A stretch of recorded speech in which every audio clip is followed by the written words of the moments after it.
Donald Trump's White House press secretary, Karoline Leavitt, had another absolutely embarrassing meltdown on live television. And it might be the most awkward press briefing yet. She was pressed, and for good reason, about the deportation of Kilmar Abrego Garcia, the man wrongly deported to El Salvador.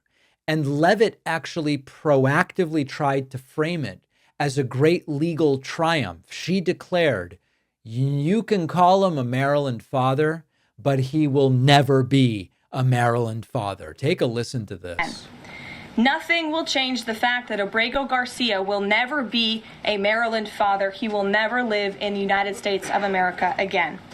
And the United States Supreme Court ruled unanimously that the President of the United States and the Secretary of State could not be compelled to forcibly retrieve this citizen of El Salvador who is currently locked up in a maximum security prison in his home country due to his MS-13 membership.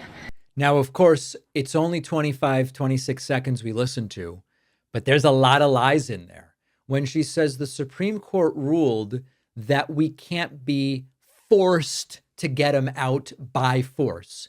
Supreme Court didn't really weigh in on that. The Supreme Court said the deportation was wrong, the lower court's authority to determine that was valid, and that the Trump administration must facilitate the return of Abrego Garcia to the United States. The other aspect to this is if what she cares about is what the Supreme Court says, the Supreme Court has also previously ruled that it is against the law to imprison people without due process. And they are very selective and capricious about when the Supreme Court or any court decision actually matters to them based on whether they like it or not. So this was not a calm explanation about law and precedent. It was a performance that was cold and it was hostile and it dripped with contempt and lacked empathy and compassion. And it is merely political theater. Now, when she finished these remarks, she asked, does anyone have a question? And a reporter says, I have a question. And instead of taking it, Karoline Leavitt looks around and goes, anybody? And then just leaves. Thank you. Does anyone have any questions for Patty or for me? No? I have a question. No. Anybody? Okay. We'll see you all later. The president will be at his dinner later this evening. Thank you. Thank you for being here, Mr. There you go. It's becoming a pattern. The Trump team doesn't want to answer questions. They want monologues and sound bites. They want to control the narrative and have zero accountability. And when they don't get that, they melt down, they walk out, or they insult the person asking the question. The truth is, of course, many of us have questions, real questions. Why was Garcia deported with a total lack of due process? Why do you want us to believe that the president of the deporting country and the president of the country receiving the deportee, the U.S. and El Salvador, Donald Trump and Nayib Bukele, together don't have the power to move one man from El Salvador back to the United States? That's hard to believe. And of course, why is the administration stonewalling questions as to whether they will present any of the evidence? We've heard human trafficking thrown around as something that Garcia may be engaged in. We've heard absolutely high-ranking MS-13 member based on alleged testimony through a confidential informant in a memo 6 years ago. Not exactly meeting the standards of evidence as I understand them.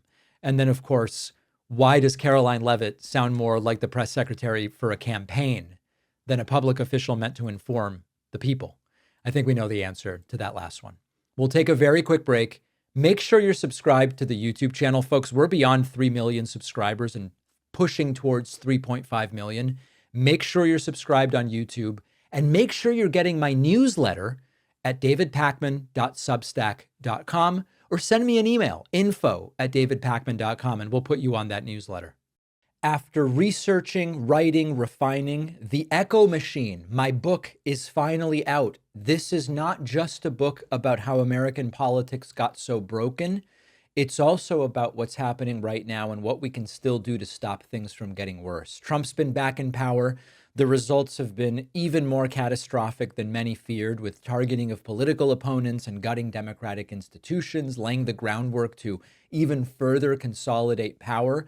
But the thing is that none of this is inevitable. The same forces that brought us here can be countered if we understand how they work and what to do about them. And that's what the Echo Machine is all about.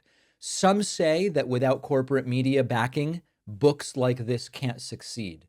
I think we can prove them wrong. You can get the Echo machine right now at davidpakman.com/echo on Amazon, Barnes & Noble, Audible, Kindle, or by calling any local bookstore and asking them to order it.